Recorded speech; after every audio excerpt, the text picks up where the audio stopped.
Hello students, आज हम पढ़ेंगे एनसीईआरटी सिविक्स क्लास 6 का chapter number 1 understanding diversity. Okay, so ये जो चैप्टर है आपका, ठीक, इसे स्टार्ट करने से पहले मैं आपको ये कहना चाहूँगा कि आप जो है एक बार एनसीईआरटी बुक खोल करके social and political life part 1 class 6 के, और अपनी बुक को एक बार इस चैप्टर को एक बार खुद से पढ़ लीजिए ताकि इसके बाद जो एक्सप्लेनेशन है ये आपको आसानी से समझ में आ सके। ठीक है, तो स्टार्ट करते हैं। स्टार्टिंग में डाइवर्सिटी वर्ड जो है ये क्या है, ठीक है। कुछ बच्चों के लिए शायद ये नया वर्ड होगा डाइवर्सिटी, कि ये डाइवर्सिटी वर्ड जो है ये हमने तो नहीं सुना था, ये पहली बार हमारे लिए आया है। तो डाइवर्सिटी क्या होती है, देखिए, अब इसमें ना कुछ एग्जांपल्स के थ्रू, कुछ घटनाओं के थ्रू जो है आपको डाइवर्सिटी वर्ड समझाने के लिए कोशिश की गई है। जैसे फॉर एग्जांपल फर्स्टली आपको बोला गया कि आप एक ड्राइंग बनाइए इसके अंदर, ठीक है, और इन तीनों ड्राइंग से अपनी ड्राइंग को कंपेयर कीजिए।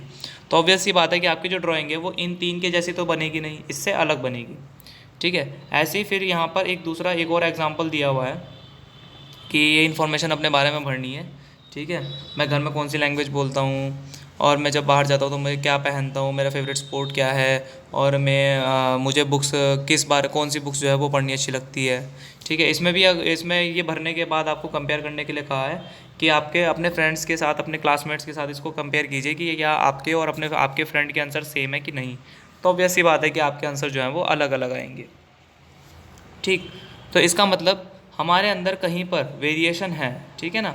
चाहे हम ड्राइंग बनाने के मामले में हो, चाहे हम इन क्वेश्चन के आंसर्स के मामले में हो, चाहे हम जो लैंग्वेज बोलते हैं उसके मामले में हो, चाहे हमारे कल्चर्स हो, ठीक है ना। कई जगह पर हमारे कल्चर, जैसे कुछ रीति रिवाज हमारे होते हैं कि कोई एक कम्युनिटी फॉलो करती है उस रिवाज को, दूसरी जो है किसी और रिवाज को फॉलो करती है, ठीक है ना। किसी के यहाँ पूजा होती है, किसी के नहीं होती है। ठीक, तो ऑब्वियस सी बात है कि इन सब से हमें जो है एक चीज़ पता चलती है कि हम अलग अलग टाइप के लोग इंडिया में, अलग अलग कल्चर, अलग अलग जो है ट्रेडिशन फॉलो करते हैं, या उनकी लैंग्वेज अलग अलग है। तो इसका मतलब इस चीज़ को, ये जो वेरिएशन है ना, इसको बोलते हैं डाइवर्सिटी। ये जो वेरिएशन है हमारी कंट्री में, इसको बोलते हैं डाइवर्सिटी। ठीक है, तो इसी को जो है समझाने की जो है कोशिश की गई है इस चैप्टर के अंदर। जैसे कि चैप्टर का नाम है अंडरस्टैंडिंग डाइवर्सिटी, कि डाइवर्सिटी क्या होती है। ठीक, उसके बाद डाइवर्सिटी के लिए और भी जो है स्टोरीज़ दी हुई हैं, आप इनको एक बार पढ़िए। स्टोरीज़ इंटरेस्टिंग है, आपको मज़ा आएगा इन्हें पढ़ने में। ठीक है, उसके बाद what does diversity add to our lives. अब ये डाइवर्सिटी तो इनके थ्रू आपको समझ में आ जाएगा, लेकिन अब जो इसके बाद जो टॉपिक है इसके अंदर वो है कि डाइवर्सिटी हमारी लाइफ में क्या ऐड करती है। ठीक है, तो डाइवर्सिटी का क्या फ़ायदा है, क्या नुकसान है, कुछ भी है, तो वो सब इसके अंदर जो है वो बताया गया है। जैसे फॉर एग्ज़ाम्पल आप स्टोरीज़ ले लीजिए, कि आप जो है स्टोरीज़ जो हैं वो सुनते हैं, ठीक है ना। हर एक लोग हर एक नई तरह की स्टोरी सुनाते हैं ना, अलग टाइप की स्टोरीज़ पढ़ते हैं हम बुक्स में से, रियल लाइफ में से। तो स्टोरी जो है वो हमारी क्या करती है, इंटरेस्टिंग होती है। अगर हम एक ही तरह की स्टोरी पढ़ते रहेंगे तो वो भी थोड़ी बोरिंग लगती है ना। तो ऐसे ही यहाँ पर स्टोरीज़ के थ्रू आपको समझाया गया है कि अब जो डाइवर्सिटी होती है, जैसे फॉर एग्ज़ाम्पल मैं अपने एग्ज़ाम्पल में समझाऊँ आपको, कि हम जो खाना खाते हैं, फूड जो हम लेते हैं, अगर हम रोज़ एक ही तरह का फूड लेते रहेंगे तो हम उससे क्या हो जाएंगे, बोर हो जाएंगे। ठीक है ना, हमें वो इंटरेस्टिंग भी नहीं लगेगा और हम वो उसे खाने का मन भी नहीं करेगा। पर हम रोज़ अलग अलग तरह का फूड लेते हैं, ठीक है। एक दिन हमने जो है, एक टाइम हमने किसी और तरह का फूड ले लिया, या चावल खा लिए, एक टाइम हमने रोटी खा ली, ठीक है, एक टाइम हमने जो है फल खा लिए। ठीक, ऐसे जो अलग अलग टाइप्स के जो फूड हम खाते रहेंगे, उससे क्या होगा कि हमारा टेस्ट भी बना रहेगा और हमें जो है फूड में वो है इंटरेस्ट भी आएगा। ठीक है ना, अलग अलग तरह की सब्ज़ी बनती है हमारे यहाँ जैसे डेली, तो उससे क्या होता है, हमारा इंटरेस्ट भी बना रहता है और हमारा अलग अलग सब्जियों को खाने का मन भी। तो ये डाइवर्सिटी जो है, इसी तरीके से हमारे जो कंट्री में रिलीजन्स हैं, कल्चर्स हैं, ठीक है, ये डिफरेंट कल्चर्स की वजह से ही हमारी जो कंट्री है ना, ये नर्चर करती है, ठीक है, फ्लरिश करती है, प्रॉस्पर करती है। ठीक, तो ये डाइवर्सिटी वर्ड जो है इसके अंदर समझाया गया है। उसके बाद है डाइवर्सिटी इन इंडिया। तो इंडिया जो है कैसा डाइवर्सिटी है, डाइवर्सिटी इंडिया में कैसी है।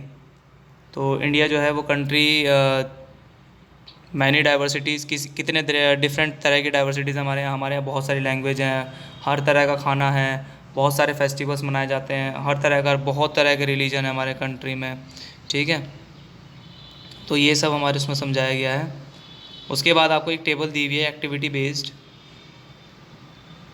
उसकी मैं कुछ आपको दिखाया गया है कि आपको कुछ के क्वेश्चंस लिखने के लिए बोले गए हैं। Different ways in which people pray, अलग अलग तरीके जिनमें लोग प्रार्थना करते हैं, अलग अलग तरीके जिनमें लोग शादियाँ करते हैं। तो आपके हिसाब से कौन कौन से तरीके हैं वो आपको इनके अंदर फिल करना है, ठीक है।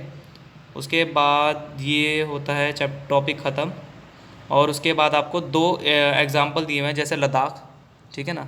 लद्दाख की वो जो है आपको लेआउट दिया हुआ है, एक एक्सप्लेनेशन दी हुई है लद्दाख के बारे में कि कैसा वो लद्दाख का वो है। और उसके बाद दिया है केरला, ठीक है। तो आपको एक स्टेट तो दी है बिल्कुल नॉर्थ की, जो लद्दाख है वो पूरा नॉर्थ में है, ठीक है, नॉर्थ इंडिया में। और एक दिया है आपको केरला, जो कि बिल्कुल साउथ में है। तो जब आप इन स्टोरीज़ को पढ़ेंगे चैप्टर के अंदर, इन दोनों के बारे में, तो आप खुद ही देखेंगे कि लद्दाख और केरला जो है वो एक दूसरे से कितने डाइवर्स हैं, ठीक है। यहाँ केरला का जो कल्चर है वो आपको लद्दाख के कल्चर से जो है अलग मिलेगा। लद्दाख में कुछ चीज़ें होंगी, जैसे फॉर एग्ज़ाम्पल आप वहाँ देखेंगे लद्दाख में कि वहाँ के जो क्लोथ्स हैं, ठंडे इलाका है तो इसलिए वहाँ पर जो क्लोथ्स हैं वो गर्म पहनते होंगे, जबकि केरला में जो क्लोथ्स हैं वो समर के हिसाब से पहने जाते होंगे। ऐसे ही यहाँ पर कुछ भी वेजिटेशन नहीं होती है लद्दाख में, क्योंकि यहाँ पर ठंडा एरिया है ना, तो बहुत कम वेजिटेशन होती है। जबकि केरला में जो है बहुत अच्छी वेजिटेशन होती है, क्योंकि यहाँ पर अच्छा कोस्टल एरिया है। अच्छा, केरला में जो है समुद्र है, लेकिन लद्दाख में समुद्र नहीं है। तो ऐसे करके काफ़ी ज़्यादा डाइवर्सिटी, लेकिन है दोनों स्टेट कहाँ की, फिर भी इंडिया की। तो इससे हमें पता चलता है कि हमारा जो इंडिया है वो कितना डाइवर्स है। सिर्फ लद्दाख और केरला की बात नहीं है, जितने स्टेट्स हैं हमारे इंडिया में वो सब एक दूसरे से बहुत डिफरेंट हैं। और इसी वजह से इंडिया में जो है बहुत ही अच्छे लेवल की जो है डाइवर्सिटी है। इसके बाद है यूनाइटी इन डाइवर्सिटी, ठीक है। हम डाइवर्सिटी के बावजूद, इतने इतने वेरिएबल होने के बाद, इतने डाइवर्स होने के बाद, इंडिया कैसे यूनिटी के साथ खड़ा है। आज भी हमारा कंट्री जो है आज भी इतनी डाइवर्सिटी के बाद भी एक साथ खड़ा है, ठीक है ना। हमारे यहाँ हिंदू भी है, मुस्लिम भी है, सिख भी है, क्रिश्चियन भी है, जैन भी है, और बुद्धिज़्म वाले लोग भी हैं, मतलब और भी रिलीजन के हैं, पर बहुत सारे रिलीजन के लोग हमारे साथ एक सिंगल कंट्री के अंदर कैसे जीते हैं, ठीक है। ये यूनाइटी इन डाइवर्सिटी वाले टॉपिक इसमें दिखाया है, ठीक है। इस टॉपिक को आप पढ़ेंगे तो इसमें आपको जो है जलियांवाला बाग जो इंसिडेंट हुआ था, ठीक, ये जो इंसिडेंट था ये भी आगे हम पढ़ेंगे अभी क्लास 8th में, जलियांवाला बाग इंसिडेंट के बारे में और इसके बारे में डीप में, ठीक है। उसके बाद जवाहरलाल नेहरू की स्पीच दी हुई है।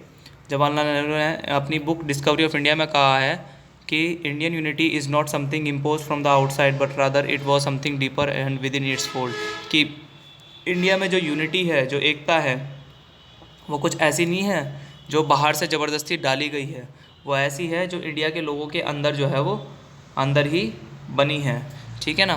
तो ये जो है जवाहरलाल नेहरू की स्टेटमेंट है, ठीक। इसी में जो है आपको ये दिखाया हुआ है कि इंडिया का नेशनल एंथम जो है वो किसने कंपोज़ किया है। तो हमारे इंडिया का जो नेशनल एंथम है रविंद्रनाथ टैगोर ने कंपोज़ किया है, ठीक है। ये भी हमारे देश की जो यूनिटी है, ठीक है। नेशनल एंथम जो है वो कहीं भी कोई भी स्टेट हो हमारे पूरे इंडिया में, नेशनल एंथम सबका एक ही है, ठीक है। तो ये डाइवर्सिटी चैप्टर जो है कुछ इस तरीके से है आपका। इसको आप एक बार रीड कीजिए तो आपको जो चैप्टर है ये अच्छे से समझ में आएगा, ठीक है। So that's all for today, thank you.